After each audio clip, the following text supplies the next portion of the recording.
All right, welcome to Bleav in Clemson Football. I am Will Vandervort. That is Alex Dodd. We appreciate you guys joining us tonight as we get you set for another exciting show of Bleav in Clemson Football. I know you guys are excited as we are. And Alex, before I go any further, I want to say this off the top.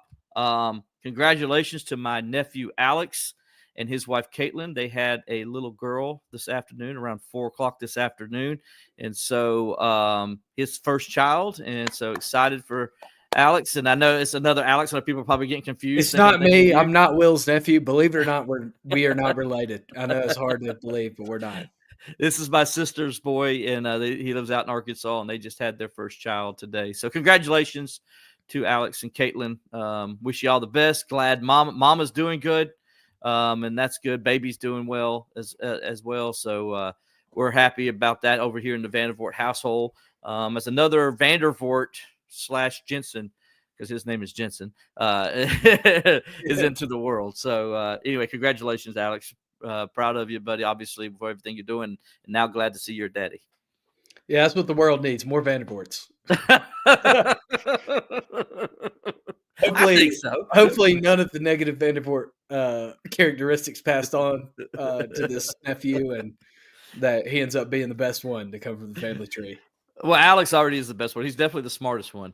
So he knows computers and all that stuff way better than Will types with two fingers. Yeah. Yes. He types normal and all. He's a smart young man, and he's done some good things already, and he'll continue to. So anyway, I wanted to get that up there. So I know my nephew's probably not watching this right now, but maybe later on he will. I know my sister will watch it later. So she always watches. So Erica, congratulations on being a grandma. So she's a grandma now. It's crazy. How much did you love saying that, telling your sister that? I did. She's excited about it. She says, "Can you believe I'm a grandma now?" And I was like, "No, not really." But so excited for her. She's excited to be a grandma. She's gonna spoil that baby. She spoiled Alex. I know she's gonna spoil this baby even more. So she's excited, as she should be. Anyway. Glad all the rest of you are here. We're going to talk Clemson football, obviously. We got a lot of stuff we're going to talk about today. This show is going to kind of be dedicated to kind of what's already being said about Clemson around the country this way too early stuff. And we're going to get into a little bit of that. We're going to talk about Clemson's potential, where me and Alex possibly see this team going. Obviously, we'll mention a little bit about the team. We got to talk a little bit about spring practice. As well as, we'll go through, what we think is going to happen and all. We're going to talk a little bit of basketball and baseball as well. So anyway, appreciate you guys being here. Alex, just your thoughts so far. Early, here we are in February, and Clemson basketball is doing what it's doing. Baseball season's about to start. Softball started last week. What's your thoughts? Man, this is an exciting time of the year. Like, I always love this little kind of middle February where you got opening day of college baseball. Obviously, Will and I are both, huge college baseball fans, and I'm going to be down in old Tejas this weekend to watch the Tigers play in the Shriners Children's College Showdown. So I'm looking forward to that. But the basketball team, man, they're on a heater right now. It's hard for me I know I heard you talking today on William Qualkenbush's show on WCCP about how it's kind of hard to think of a time when a Clemson basketball team has been playing better ball than what this Clemson team did in 48 hours against Duke and North Carolina. And I know anybody that grew up as a Clemson fan and grew up watching Clemson basketball, you don't care how good that North Carolina team that came into Little John was the other night. Still felt sweet watching the Tigers beat them by 20 and run them out of the building. Man, there's nothing finer than beating Carolina. I'm just going to be honest with you. I don't care what sport it is. I love it when Clemson beats North Carolina the way they do. And so we're going to talk about that game, talk a little bit about the Duke game as well. A lot of good stuff. Please leave your comments and questions in there, and we'll be happy to answer as many as we can throughout the show, and just kind of get to you guys whatever information that I have or Alex has on any of the sports. Like I said, Alex is going to go watch the baseball team this week in Arlington, and so he'll be there. That'll be pretty exciting. By the way, the Clemson Insider is there. Robert and JP are there right now. They're going to cover the games for you. As Clemson Insider, as you guys know, covers baseball like nobody else does. And we start off the season. Robert was excited right when he heard they were going to be playing in Arlington. He's like, yep, road trip going there. I wish I could go. I normally would have been, but had some other things that I gotta do, unfortunately. I'm upset that you're not going, Will. It's bull. Honestly, it's bull. You should be making it a priority. Work doesn't matter.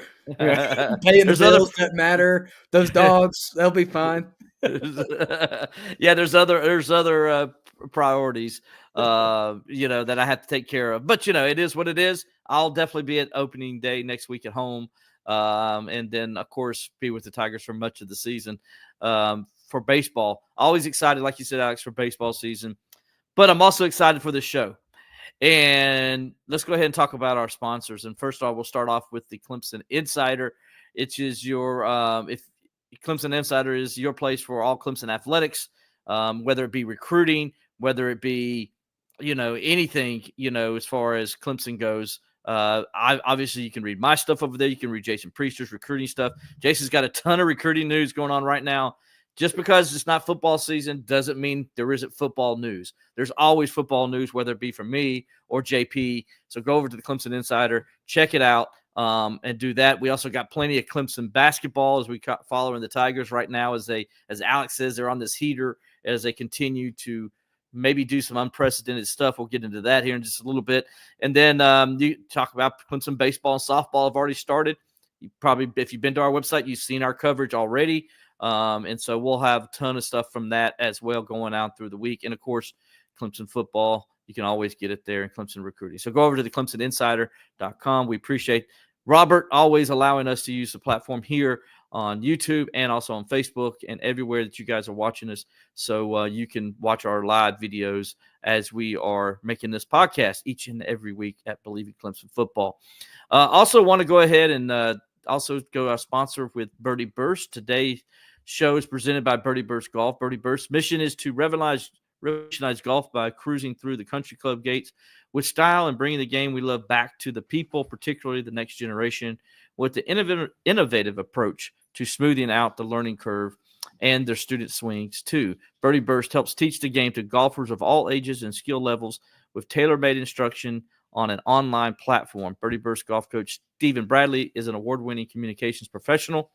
He is Safe Sport trained and is a master's student at Kaiser University College of Golf, and he's working on his own game as well. So go over to at Birdie Burst on Instagram and Facebook. You can reach out to Stephen there, or you can email him at birdieburstgolf@gmail.com. Again, that's Birdie, BIRDIE, burstgolf@gmail.com. Alex, we're like also 54 days from the Masters. So it's that time too where you're thinking about golf, and give Stephen a shout over there at birdieburstgolf@gmail.com. Good time to think about golf. Absolutely. Go give Steve a shout out. He first of all, he's doing a good job. He's got a couple students that he's working with already and already making a difference in their game. So, go check him out. Go see what he's doing. Like I said, I've played golf many times with Steve, and he's one of the best golfers I've played with. So you're going to learn a lot if you go on over there. All right, let's do it real quick here. Clemson basketball. They're 20-5, 12-2 in the ACC, a half game back of first place. Last week, of course, on Saturday, in what I thought is the best basketball game I've ever seen at Little John Coliseum in person. And the reason I say that is because I've seen Clemson win big games before. But I've never seen Clemson win a big game against a Duke or North Carolina when Duke and North Carolina were playing at their best. And Duke last week in that game played well. They were 12 of 24 from three-point range. They shot almost 50% in the game overall. They were like 90% from the foul line with their free throws. They didn't turn the basketball over. They played a good, clean game. They played like a top 5 basketball team last week. And Clemson still beat them. Well, and the craziest part about it is I don't feel like Clemson played the best game that it could play. I felt like they turned the ball over 10 times in the first half. Yep. They really struggled to get in a rhythm from 2, like the 13 whole of game. 13 of 22 from foul line. Yep, and I felt like they kinda had they didn't play a bad game. They played obviously, you wouldn't win that game if you played a bad game. I feel like they kinda played a B game, and with their grit and their tenacity, though, they played an A game, and that's why they were able to get the win. I mean, that team, just watch them throughout the season. There hadn't been a single game this year where they've laid down or rolled over. I mean, Yeah. they're relentless. They're always due for a run, even in a game like against Georgia Tech, where they couldn't throw in the ocean. They still found a way to send the game into 3 overtimes. Memphis, that they lost, they sent the game into overtime. South Carolina, when they lost, they were able to extend the game to overtime. This team's just got something different about it. And the biggest part, I think, of their success here down the stretch recently has been Victor Locken. And he has showed up in a huge way. He's really found his role in the offense. And when he's playing well, everybody around him plays well. Yeah, Victor right now is playing as good. He said he's playing the best basketball of his career right now. And when you go back and look at, with the exception of the Georgia Tech game because he got in foul trouble, but if you look at the last few games before Duke and North Carolina, he was playing already. And now he's just taking it with those guys. And against Kentucky, he just took it to a different level. This is what he did against Kentucky, Duke, and North Carolina. 23 against Kentucky, 22 against Duke, and 22 against North Carolina. The 3 best teams on the schedule that he's played, he's balled. I mean, and he's dominated the rim. He is he's defensively, and Brad said it the other day, just his presence in the lane and his ability to defend the rim like he does. He had 5 block shots the other day against North Carolina. It makes a difference, and it really changes how teams attack Clemson and how Clemson can rebound better when he's in there. That showed against Georgia Tech when he got in foul trouble. They couldn't rebound the ball to save their life. He just makes them better in a lot of areas. And then when he played against Duke, Duke likes to guard the perimeter. And so Duke wasn't going to let Clemson shoot 3-pointers. That's not what they do. So you got to have a guy like Victor Locken inside. They thought they could match up well with him. They found out they were wrong. Well, and he dominated them. And they had a projected top 10 NBA draft pick guarding the guy. Yes. And he still, was able to go toe-to-toe with him and, eventually it gets him fouled out of the game because that's just how tough Victor plays. It seems like he knows how to use his body in the post. His post moves are awesome to watch. It's like art, the way he's able to take a drop step down on the block, the way he's able to throw up a hook shot over somebody, the way he's able to create separation in the post. He doesn't commit charges. I mean, he just doesn't. He knows when to stop pushing and take his shot, and it's fun to watch. Yeah, he is. Now the thing is, he's got to be smart, and because he sometimes gets, as Brad said, he'll get frustrated. Like if he turns the ball over or a call goes against him or something of that nature, he'll quickly do something stupid. Brad says, because he gets emotional, and which is reaching in or slapping or whatever. And that's the thing he's trying to get better at. They talked to him after the Georgia Tech game, says, composure, dude. You got to have composure because we need you in the game. I mean, if as important as Chase Hunter is and as important as Ian Shefflin is, I think Victor Locken is probably the single most important player to what this team is going to be capable of doing this year. Because if he plays like he's done against Duke and North Carolina and Kentucky, if he plays that way in the ACC tournament and the NCAA tournament, he's going to be a problem for everybody they play. And that's going to open up things. When you saw the other day him stepping out and knocking down 4 3-pointers, Alex, you don't got to be a genius to know how every team's going to defend him now. When he steps out, what is their big man going to do? He's going to come out. He's going to come out. What does that do for Chase Hunter? It's the same thing that you saw with PJ Hall last year when PJ was really in his rhythm, hitting threes, and guys had to step up and guard him at the perimeter. It opened up everything for Clemson in the NCAA tournament. And Victor kind of brings that same that same kind of style in terms of how you have to defend him. Obviously, he's not PJ Hall, Not the same kind of player. He's not But athletic on the offensive end as he PJ, but doesn't he's better on the defensive end than PJ. right, and he doesn't shoot from distance as well as PJ. But you just have to be able to do it a little bit to open up things on the inside. It's kind of like in football. You might not have to run for 200 yards in a game to win, but you got to run for 100. Sometimes you got to run for 75. You got to do just enough to open up everything else. And that's kind of the way it is for this Clemson offense. When you're able to get the bigs out shooting threes, and they can make a couple, and teams have to account for that, it's going to open up everything else on the offensive end. And then it allows Chase Hunter to just exploit you off the Yeah. dribble and just attack the rim the way he does. It opens up everything. And I think the best thing for Clemson right now is you have 7 guys who are playing really, really well.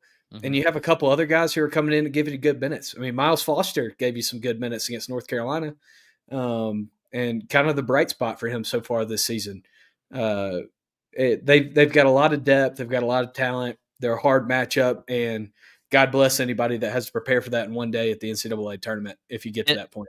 But let's don't forget about what Jaden Zachary has done in both those games. He had 12 points on 5 of 8 shooting against Duke on Saturday. That was huge because they needed those points.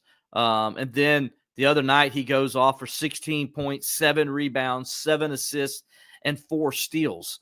I mean, that is a heck of a stat line. And in that Duke game, Knipple comes out there and is knocking down those threes early for Duke, and you make the switch to Zachary. What he's able to do on the defensive end has been a huge bonus for Clemson to have a shooting guard that can defend that well. Yes. Man, that is a huge plus. And he plays the point more than Chase plays the point. That takes a lot of pressure off Chase and allows Chase to be able to find his shot. So it's not all on Chase to have to create his shot and dictate the offense and things of that nature. And so I think that's really helped Chase Hunter, and why Chase Hunter is such a big-time scorer this year. A lot of people ask me that. Why is Chase more productive this year than last year? Well, because he's a true number 2. And he's been having to play point the last couple of years. Now with Jaden over there, who's a true point guard, that takes a lot of pressure off Chase Hunter. And now you got 2 guys who can play the point, and that really puts stress on a defense and a team. And we both know if you have a good backcourt, you're going to go places in the NCAA tournament. Look at last year. Clemson did. They had a good backcourt last year, obviously, with Joe Girard and Chase. Now I think they're even better this year with Chase. And then Dylan Hunter has come along. You got Dell Jones has come along.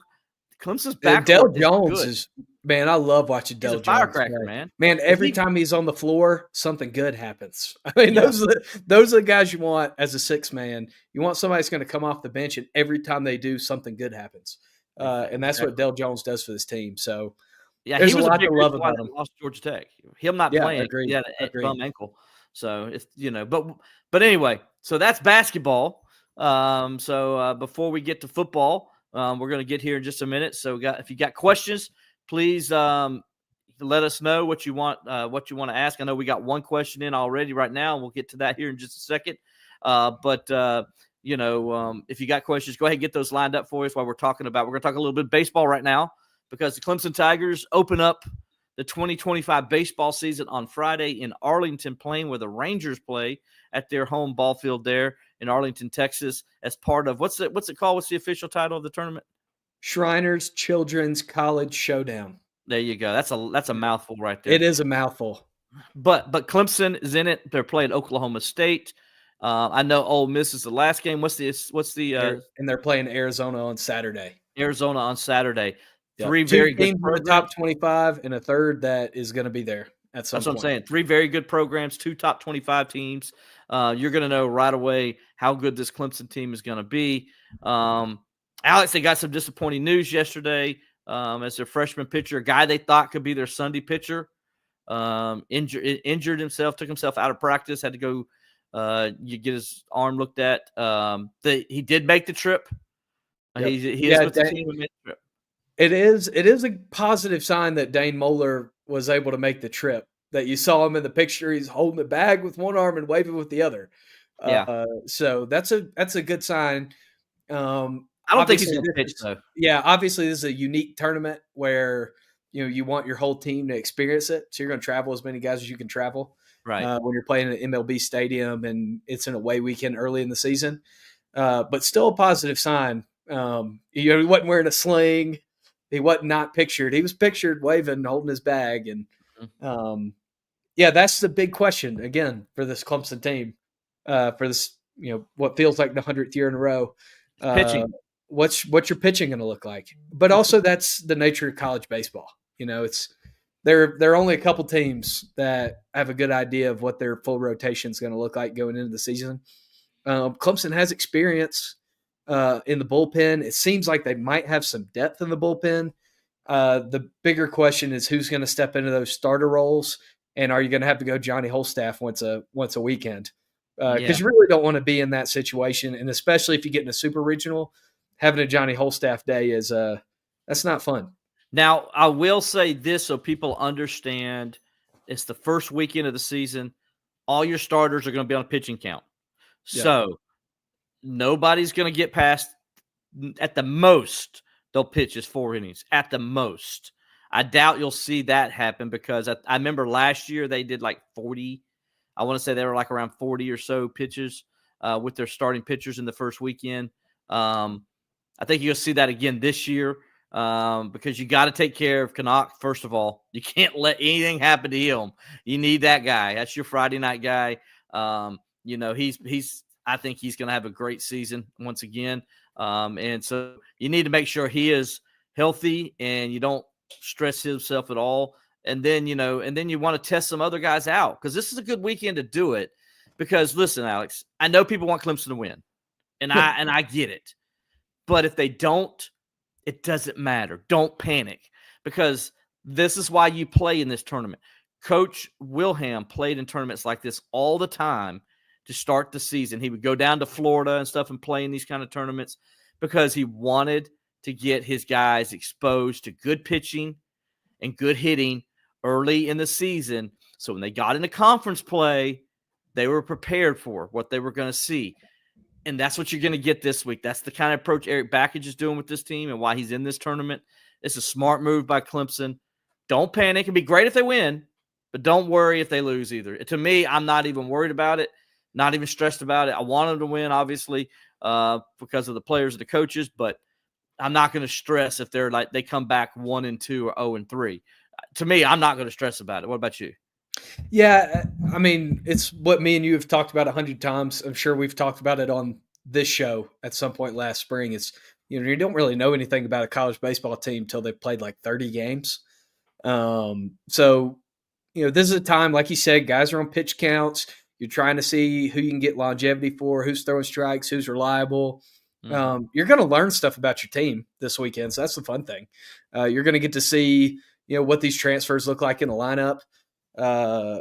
I'm excited for it, man. I'm just glad college baseball season's back. It's gonna be good to sit in a ballpark, drink an adult beverage, and eat a hot dog, and I can't wait for it. But Aiden Canuck, you know what he is. You know who Cam Canarella is. You have a good idea who some of these transfers are, and the way this Clemson coaching staff is talking, man, you think that there's a good chance that, or they seem to think there's a good chance this could be a better team they had last year. Which kind of reminds me of where the position you were in at this time last year as well. Because coming into the year, you started hearing like, oh, well, this team might be better than the team from the year prior. And a lot of people, rightly so, were like, what are you talking about? Look at all the production we lost. We lost Caden Grice. We lost, all these major pieces. This year you lose, 70 home runs off your lineup from 70. Yeah, 70 home runs off your lineup from a year ago. But it just the way that Eric Backage builds lineups, the sum of the parts is good. It's going to be good. Well, they bring in they got a sophomore coming in who was the Big Ten Player of the Year last year at Purdue. That's I believe Purdue, correct? Am I on that? Am I correct? Yeah. Luke Gaffney. Luke Gaffney, and so like what he brings to now, granted, he's going to see better pitching than he saw when he was playing, for Purdue in the Big Ten. But I don't care. When you're a rookie of the year in any conference, you're pretty doggone good. Yep. You know what I'm saying? And so to bring him into the lineup, add him with the Cam Canarella and some of the other guys that they are bringing back, And as Bakich told us yesterday, Alex, he thinks he's got 14 guys that are legit, really good hitters, and Well, they I can mean, you've really got catch you the ball. So just that's looking the at the problem. just looking at the transfers, you got Colin Priest, who's coming down from Michigan. You got Josh Pano from California Baptist, and you got Dominic Listy from Evansville, Indiana State. Yeah, That's in correct. Yep, Evansville. Evansville. Yep, So Brad you got Brownell's hometown. Yep. So you got some great transfers, and you bring back experience. I mean, you've got Jacob Jarrell, who's been kind of waiting in the wings for a few years, and you've seen Mm-hmm. flashes of good things from him. Sometimes you've seen some not so good things from him. But who does that remind you of? I mean, you have a guy like Blake Wright, who early in his career had flashes of greatness, and then other times early in his career he was lacking, but ends up being a stud for you last year, All-American. an All-American for you. So there have been plenty of those guys that you've seen come through and really develop, and it'll be interesting to see what some of those guys that maybe you're not expecting a whole lot from, what they end up doing in this lineup. Because every year these Bakich teams, somebody's blossomed and developed after some ups and downs. So it's going to be fun to see. And there's also some freshman that always comes out of nowhere and is like the best player on your team. So it'll be interesting to see if they have that guy again. That's going to be hard to do this year with Cam. How are you going to do that 3 times in a row? Gaffney on the team. Yeah, how do you do that 3 times in a row? Because you had Cam, you had Aiden Canuck.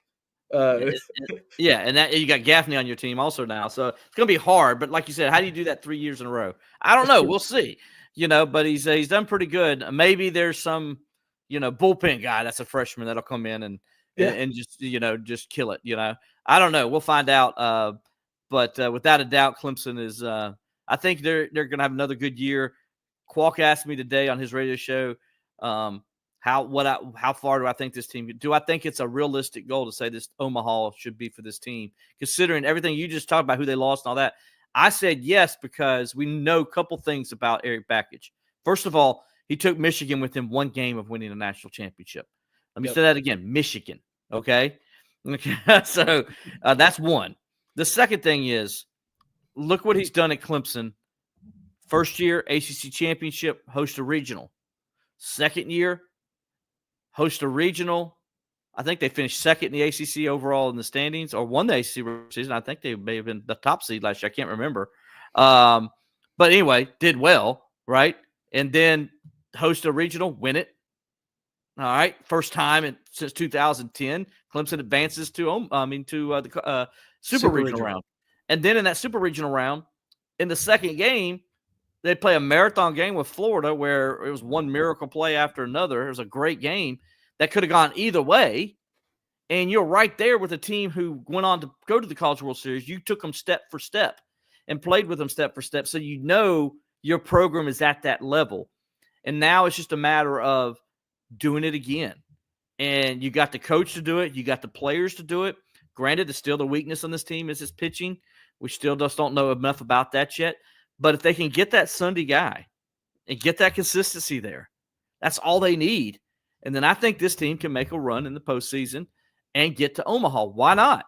They've been close. They got close last year. Why not? I think Clemson's due. I love how Eric keeps talking about in his media interviews. He's not shy. He says, he doesn't say if we win a national championship. He's saying when we win a national championship. He lets it know that team's goal is to win a national championship. He's telling this team the goal is to win a national championship. I like that. I like the way he does that because he's telling his players, I believe in you. And because of that, I do think Omaha is a legitimate goal for this team. Yeah, I think, also it's Clemson. The standard has been set. It's on the back of the hat. You haven't been there in 15 years, and it's time to go back. So that's always going to be the standard. Maybe Clemson goes back to Omaha. My Steelers go back to the Super Bowl. Clemson fans should always expect, like Steelers fans should always expect to win the Super Bowl. Clemson baseball fans should always expect to be in Omaha. I agree. That's the expectation. Eric Bakich has made it clear that that's the expectation, and he expects even more out of his players. But that's the expectation. So we'll find out a little snippet this weekend about what this team's made of. You'll get to see their competitiveness. You'll get to see a lot of that this weekend. You'll get to see individual pieces, but again, we won't know anything about the team really until they've played 30 games. And I Bleav all 3 games are at noon, right? Noon on the first 2 games are at noon on the East Coast, and the final game is at 3:30 on the East Coast. On the East Coast. All right, there you go. So on Friday, noon first pitch. Saturday at noon first pitch. I'll be doing baseball and basketball on Saturday. So I'll be watching the baseball game, and then covering the basketball game. So it'll be fun.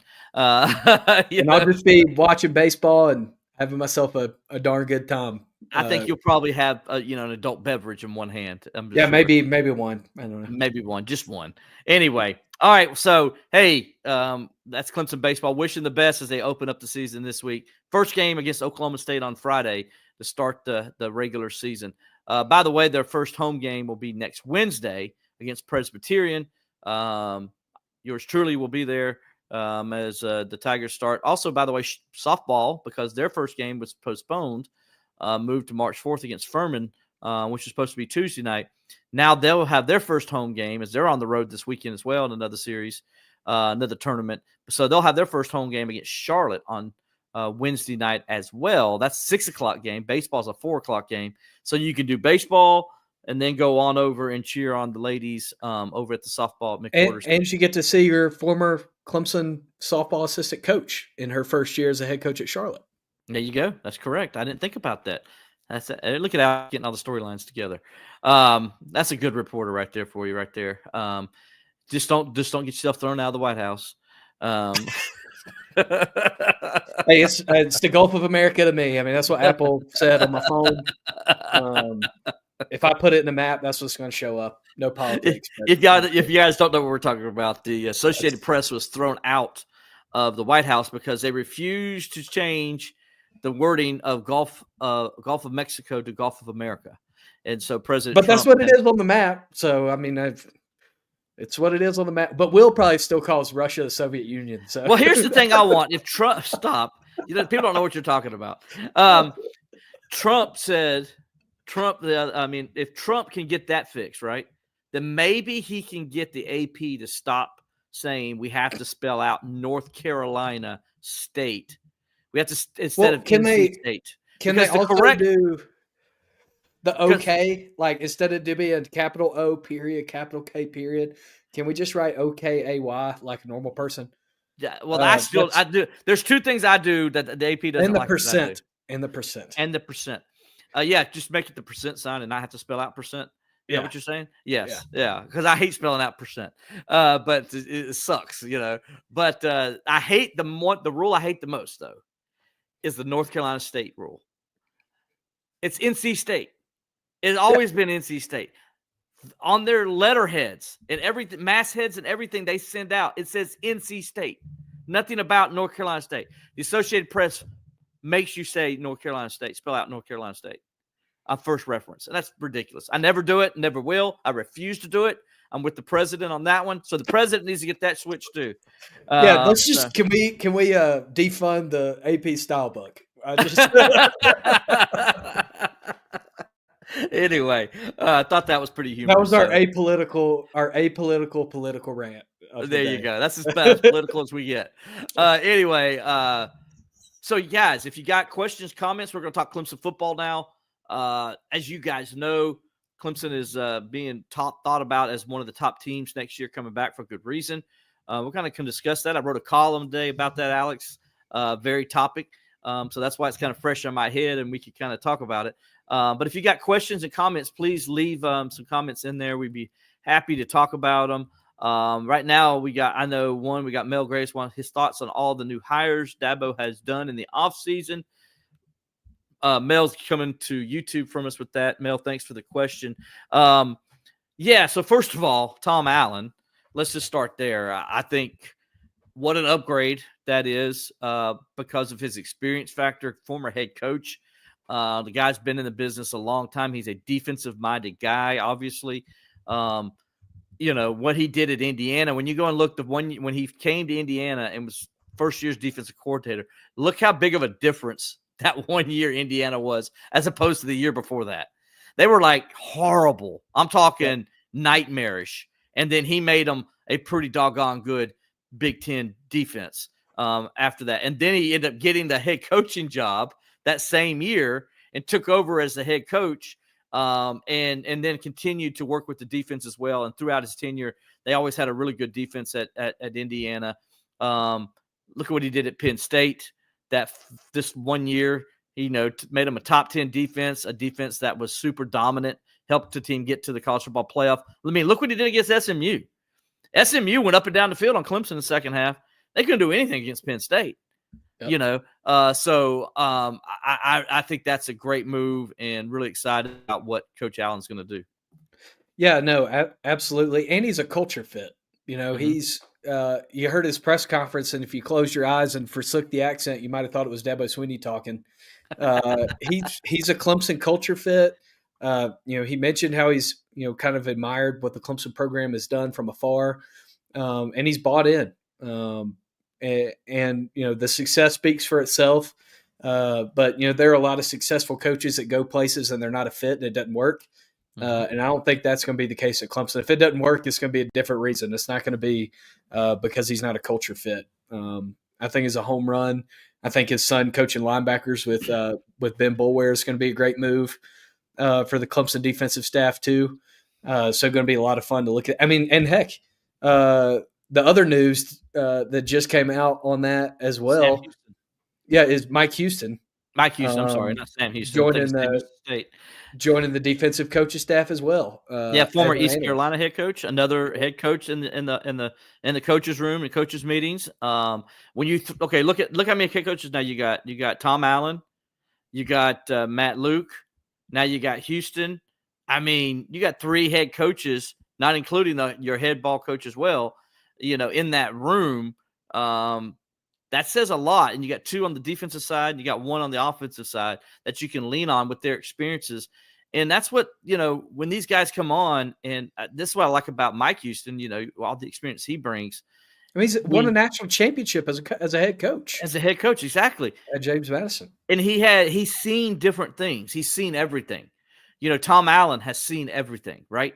These guys have seen everything thrown at them. And so when they get into the coaches' meeting rooms, and they say, okay, what can we do? They can all lean on their experiences. Okay, well, when we were at this school, we did this. Or when I was at this school, we did this. That is a huge thing in coaching. I've said this before, and I'll keep saying it. Experience is everything, and especially in coaching, because they see so many different things when they've been in it a long time. And so this is a major upgrade in your defensive room. Immediately, you bring in Tom Allen with all his experience, and now you bring in Mike Houston and everything he's done. Both defensive guys, both defensive coordinators, both have been head coaches. You can't ask for better than those 2 guys kind of leading your defensive charge, if you will. No, absolutely. And, when you're coaching at different levels and different conferences and different areas, you experience different problems. And you might find a different solution that Clemson hasn't had to use, in years past, that can help you fix things. And then the other hire that we didn't mention, I don't think we got to it last week, was Kevin Kelly coming in as the director of player evaluation and acquisition. Yeah, well, that's because everything happened later. Everything happened so fast. I mean, you've got a guy that was a senior director of college scouting for the LA Chargers, that has 2 decades of NFL experience in a front office. And that's the key, front office NFL experience. And I wrote a column about this, that Dabo Swinney isn't playing anymore. Let's look what Dabo Swinney has done since the South Carolina game. All right. He's gone to the transfer portal, and he's pulled out 3 players that will help the team this year, and they're going to make the team better. Okay.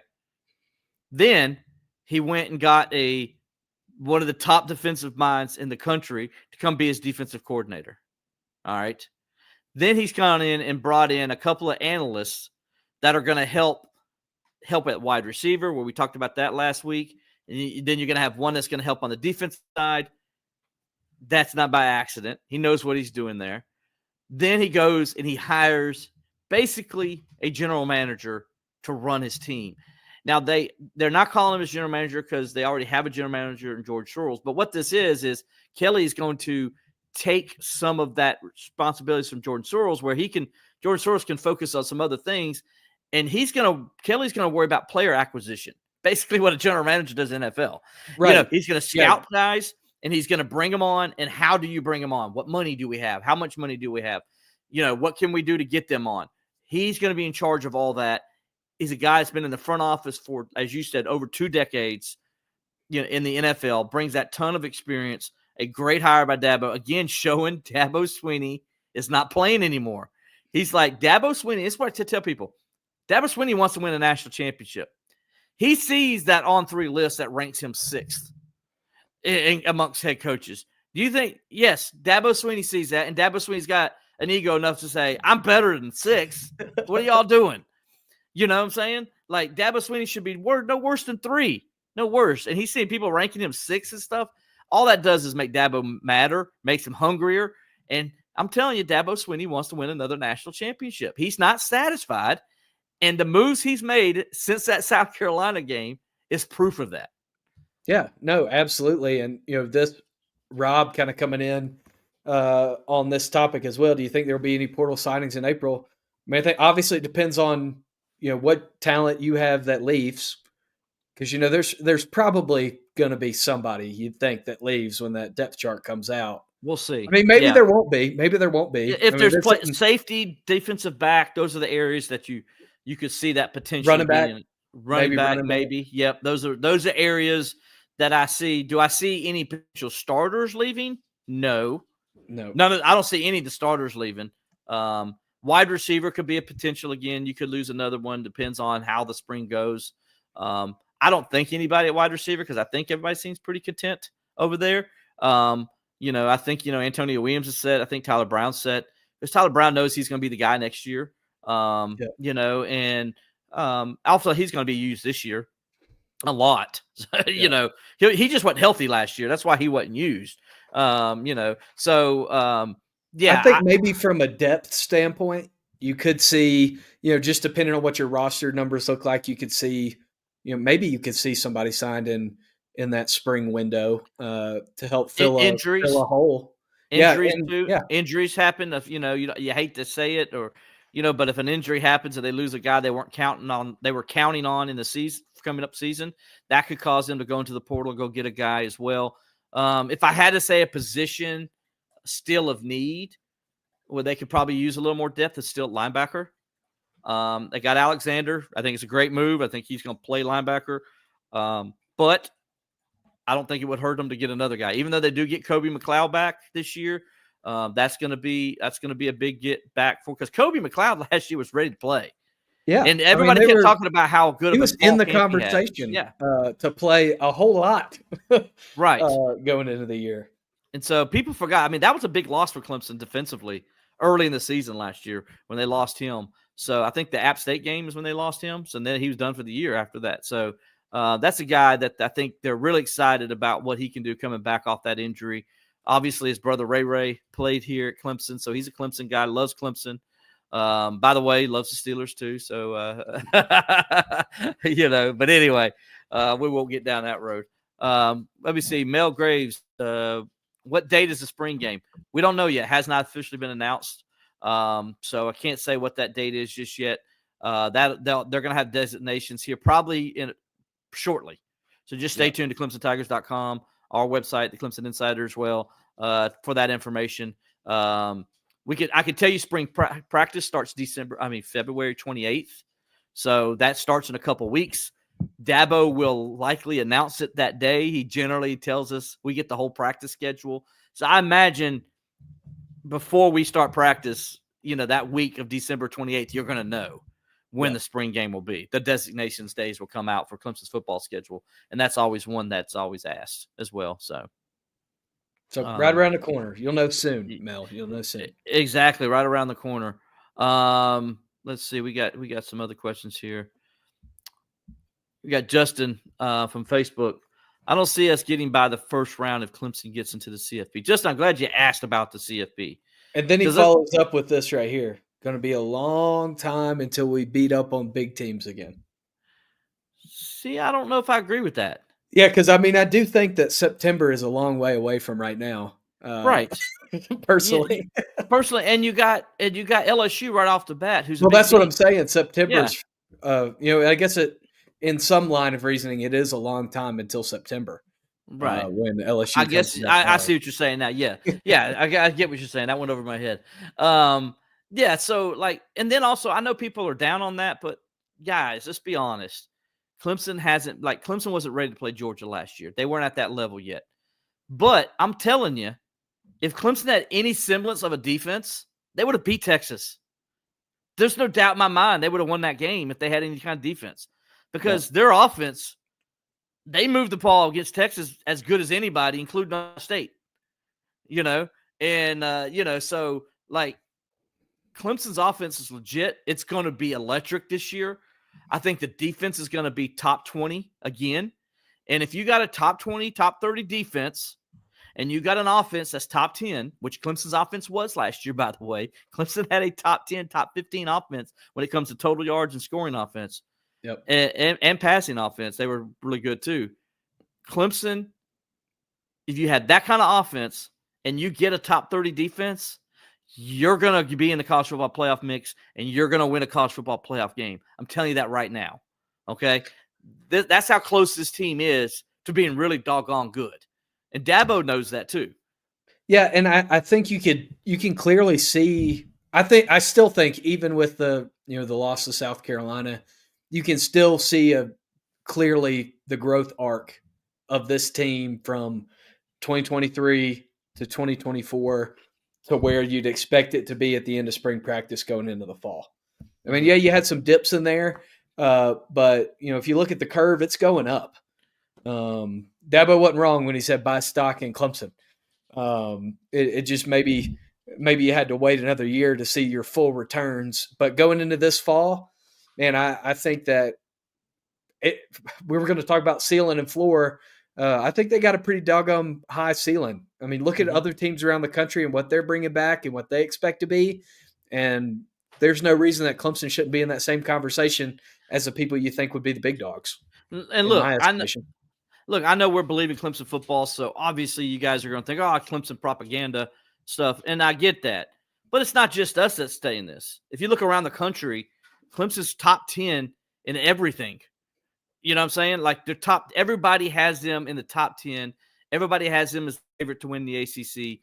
Everybody has them as the favorite to do a lot of things, right? And I think that needs to be noticed, that Clemson – people are recognizing the kind of team Dabo's bringing back. Like, they retained pretty much every star player on the roster. They didn't go anywhere. They didn't get to the transfer portal. They all came back, on offense and defense. You bring 8 starters back on offense. You bring 7 starters back on defense.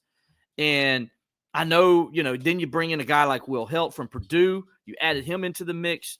You added Jermaine Alexander to the mix as well on defense.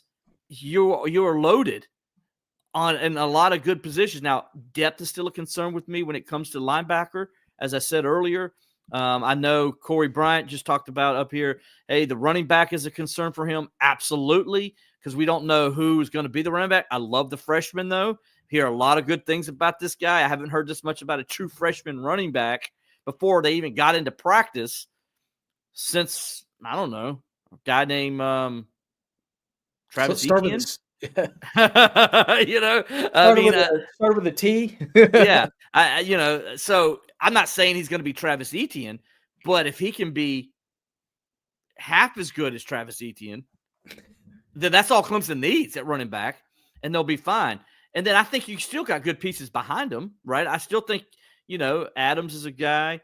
Guyton wins the job. Exactly.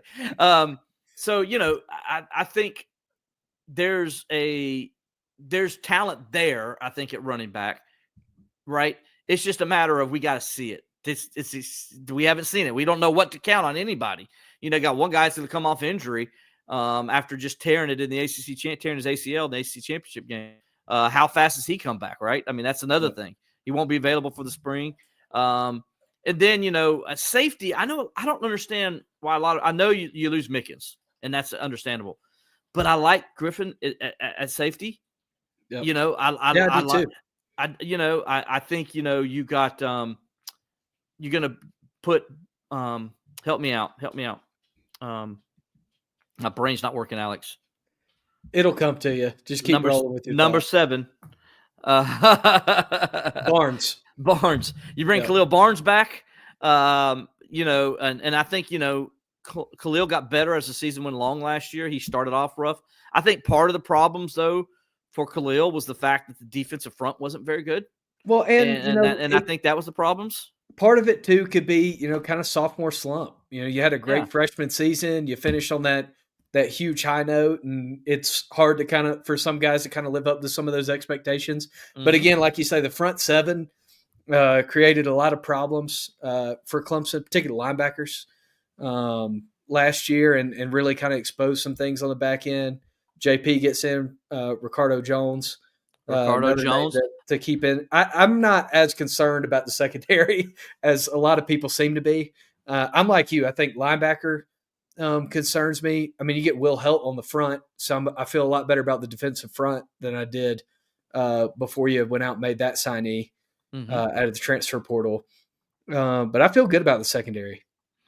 Yeah, and then let's see. There was one more safety that we're missing here besides Ricardo Jones.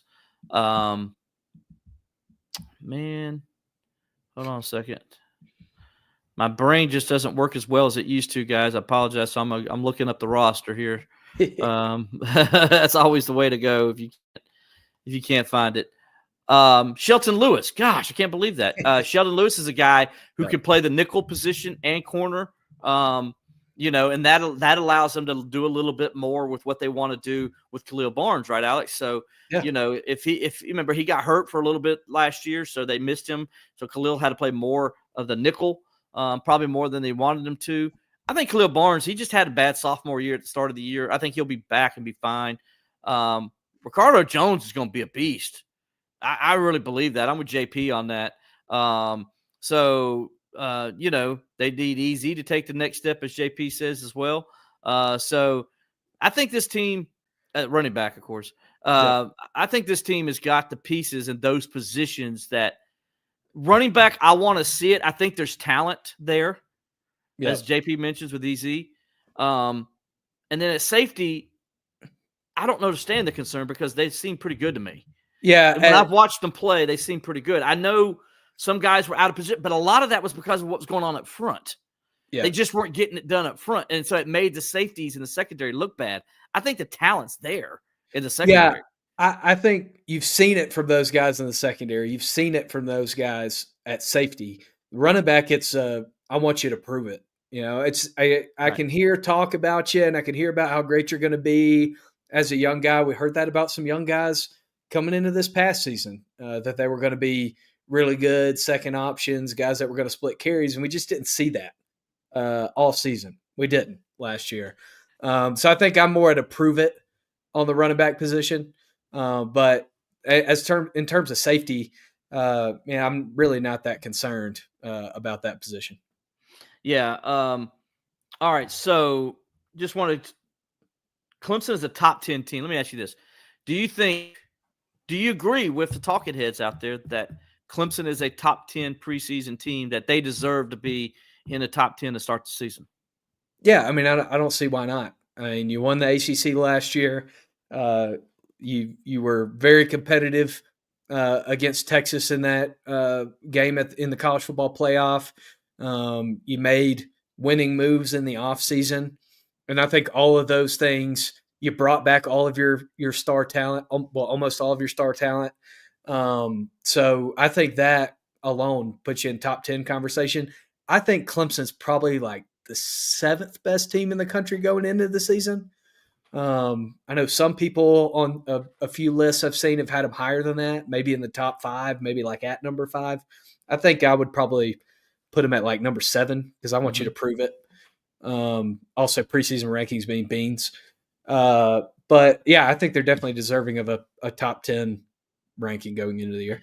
I disagree with preseason rankings means beans because unfortunately they do mean something, because I think they set the what's the word? Of what everybody's going to think. Yeah, for the rest they of the set year. the narrative. They set the narrative. There it is. They Yeah. set the narrative. But also, you have a chance with Clemson's schedule this year. You're gonna have to prove it. But if you're top 10 to start the year and say you beat LSU, well, now you all of a sudden you move into probably the top 5. Right. And then if you win those games, Alex, you're sitting top 5, top 3, late in the year. And so the perception is totally different about Clemson. Whereas if, let's say, Clemson starts at number 25, then the Clemson may get up to top 10 and people are still saying, well, we don't know. So to me, that's, everybody wants to know why the SEC is always talked about. Well, because you have 8 games ranked in the top 15 to start the season. Yeah. And so all year long, that's all everybody talks about. And so they get the perceptions out there that the SEC is so good. And that's why they keep being brought up and they're ranked so high. And that's why they can have 3 teams ranked in the top 15 with 3 losses. That's why that happens. And so for Clemson, if you're ranked in the top 10 and you go beat LSU, it's not going to hurt LSU to lose to Clemson. Right. It'll hurt Clemson to lose to LSU. Right. Does that make sense? Yeah. Yeah. But in this 12-team era, it doesn't matter as much. It's just what you saw last year. What you saw last year doesn't matter that much. But it shows your national champion got punked by their rival who sucked at the end of the season, and it didn't mean anything. Well, it's about how you're playing at the end of the year, just like the NFL is. But you got to get in there first. And so for Clemson to get in position to where they don't want to have to put it all on oh my gosh, we got to go win the ACC to get in. Right. So for Clemson, they need to beat LSU. They need to beat North Carolina on the road. They need to go beat Louisville on the road. They need to beat South Carolina. That they need to win those games. That way they're in position just in case something crazy happens at the ACC championship. They're not putting all their marbles into having to get into the playoff by winning the ACC championship. They can say, you know what? We're in the college football playoff. We're one of the top 5 teams. We got a schedule that backs it up. We beat LSU. We beat South Carolina. There's no way in the world they're going to take us out when we've knocked off 2 SEC teams, right? There's no way. So that's kind of what that's why I think more than ever the regular season is important. It really is. It's like it is. I don't think the regular season is not important, but you have margin for error, and also. Like my point to where the preseason rankings don't mean beans for Clemson this year is you're going to be playing ranked football teams throughout the year. I mean, look at the schedules that scrolls on the bottom. There's no doubt in my mind that Clemson will play like 4 ranked teams at least during the regular season. So that's why I'm not too overly concerned about that. Ryan, I'm glad you brought this up, but you said 30th in recruiting standings has got us in a bad spot. We need a national championship. We won a national championship with top 5 recruiting classes, not top 30. That's not accurate. Clemson won the 2016 national championship with the top 15 class. They weren't a top 5 class. They were top 5 with Trevor Lawrence in that team. I think definitely top 10. I don't think they were top 5. But the 2016 team, if you remember, guys, 2015 and 16, they didn't have very much depth at all.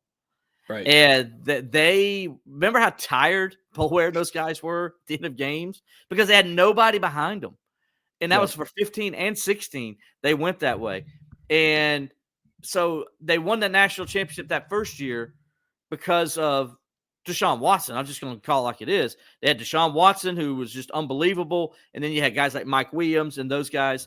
But they weren't top 5 classes. Now, they weren't top 30. They were better than top 30. You're correct. But still, it wasn't like they were, oh, my gosh. Clemson, I think that 2016 national championship team, I think them and Auburn in 2010 are the 2 lowest star rating teams to win a national championship since 2000. So you don't kind of have top 5 guys to win national championships all the time. It helps, but you don't have to. That's where Clemson's always done good. They've always done a good job of, getting their players and making them better through the course of their careers. Player progression has always been good at Clemson. And so I think that'll still continue to be the same. But this year's class doesn't hurt Clemson for this season. Right. That hurts Clemson next year and 2 years from now. So my concern isn't Clemson with the top 30 recruiting class. I'm not concerned with it for this year at all, except for the running back position. That's the only thing that's going to come in, and he's supposed to be one of the best running backs in the country. So I'm not worried about it at all from that standpoint. I'm only worried about it in 2026 and going forward. That's where my concern lies in recruiting.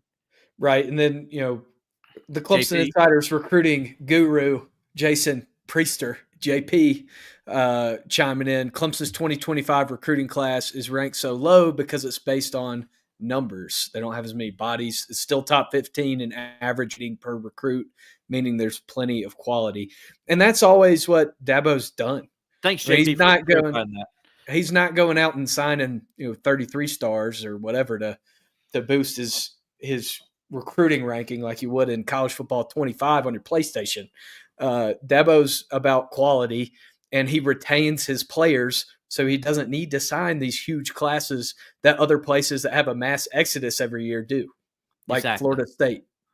Exactly. JP comes back. Still need to load up on that 2026 though. So go ahead there. Yeah. And Mel Graves chimes in, until Dabo starts recruiting and signing generational quarterbacks again, Clemson will not win another national championship. Well, Mel, I'm glad you said that, because there's this thing called rev sharing that's going to come into play. And the reason Clemson has not been able to get those top quarterbacks lately that you're talking about, other than Cade Klubnik, who came in before NIL, is because of NIL. Because Clemson couldn't win the bidding wars with them. I mean, it's just that's the way it is. But now Clemson's going to be able to be competitive. That's what the rev sharing was so big. That's why that's such big news for Clemson, because Clemson guys, especially some of you guys I know Clemson grads, so you understand what I'm saying here. There's no doctors, there's no lawyers that are Clemson grads for the most part, okay? Yeah. It's just not. So that big-time billionaire just isn't out there for Clemson, or multiple billionaires as some schools have. It's just not there. And then they don't have those rich doctors and lawyers to pull off of like other schools have. Clemson does have the CEO of Whataburger. They do. They do have the CEO of Whataburger. That's my fun fact to all the But they don't have many CEOs of Whataburger is my other fact. Right. They got engineers, and an engineer's a fine profession. It makes good money, but they don't make the kind of money that helps you that Ohio State and North Carolina and those schools put up, those kind of millions, and Georgia, right? So that's the difference. And here's the other thing, guys. I see some people saying, rev share is not connected to NIL. They're two separate parts of money. We know this. Yes, what we're saying is, with rev share, Clemson's going to be giving, in the words of Dabo Swinney, as much as everybody else is in football to their program. So they're going to be able to compete. So you're not going to be saying, hey, man, we'd love for you to come here. I know this school offered you $4 million. We're going to offer you a much lower amount to come play for us. You're going to be able to give a competitive offer. Correct. On top of that. Because understand, some of these kids it's not all about money, but they want you to be in the ballpark. Clemson hasn't been able to be in the ballpark. Right. So these kids are like, okay, I like Clemson from an academic standpoint. I like Clemson with this culture in the football program. I like this. But Clemson's only offering me $500,000. And this other school, which is offering me really good academics, they got a pretty good culture for their environment, and they got this, and they have a lot of success as well. They're offering me $2.5 million. So What are you going to do? You're going to take the other school that pretty much gives you all the same stuff Clemson gives you, and they're going to give you $2 million more. I think everybody's going to take the $2 million more. So Clemson's got to be more competitive, where they can say, okay, we can offer $2.5 million, and you're getting offered $3 million over here, but you like us for all these other reasons. That may be the difference that allows Clemson to pull the kid in. So And the NIL's out there. We understand it, but trust me, nobody understands the NIL part and this and everything more than me. I've written millions of stories on everything. So, but understand that the NIL, there's still question marks about it. The coaches are trying to get it to where they can control a little bit more. I don't know if that's going to happen. They want to get it to where the third parties aren't as dominant as they can be. And right now that's the concern, is the third party NIL people that Ohio State and those people can have. I agree with this, Rob. Dolph Lundgren being the spokesperson for 110 Society, that'd be pretty cool. That'd be cool. That would be cool. But yeah, I've also heard a lot of people. I don't know. I've just heard a lot of misconceptions about Clemson's optimism in terms of using rev share, and people saying that it doesn't matter, whatever. They're still not going to be able to compete.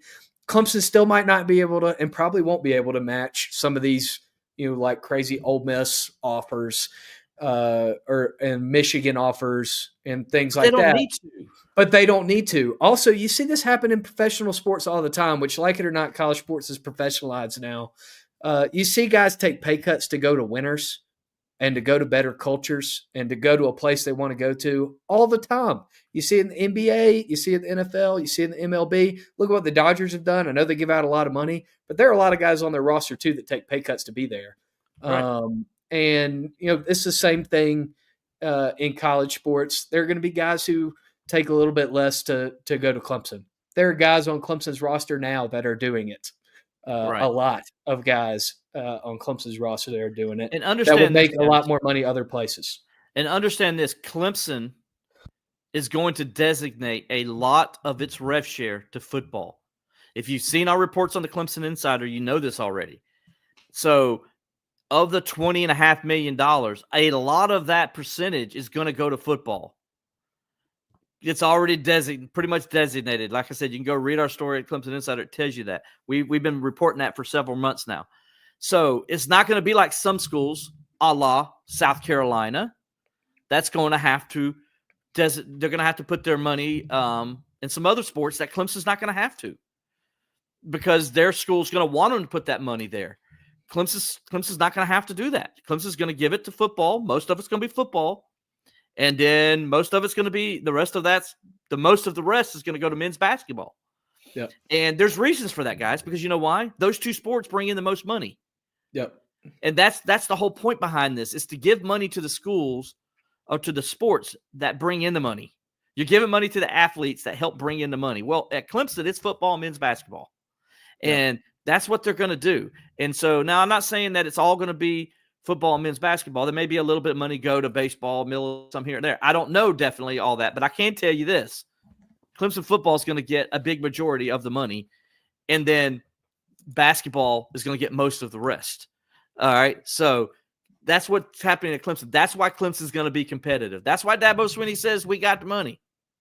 we just got to be able to, once it becomes legal and they can use the money, at that point. And then they're hopeful that with the House settlement, that some of this NIL stuff will get controlled to where they can try to control it a little bit more and have a situation where some teams like Ole Miss aren't abusing it, right, which is what's happening. And there was some positive news in terms of schools like Clemson on rev share and NIL today in the court system. Right, with the Title IX stuff. Yeah, with the Title IX ruling. That's positive news for Clemson football. Absolutely. Because if Clemson if that stood, if the Trump administration came in and kept it, and so people know what we're talking about, basically the Department of Education came out before Biden left. One of the things they did is they said that NIL money should be treated like a the same way that everything else is with Title IX, with scholarships. In other words, if a football player gets this much money for NIL, then a women's basketball player should be given the same. That's what this ruling is saying, and because it could be considered because of their scholarship, that's how they're using it. If a scholarship athlete's getting this other one should get it.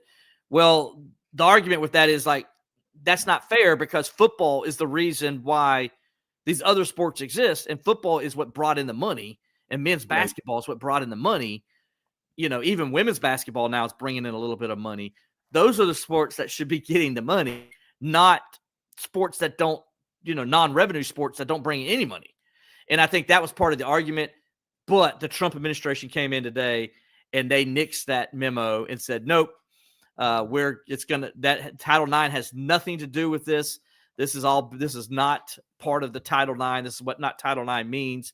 And that was It's huge not for within Clemson. the scope of Because the. can you the Title imagine IX Clemson rule. having to share the $20.5 million and saying, okay, football's going to get, it would knock football down from potentially going, Alex, $17 to $18 million for the football program to about $8 million.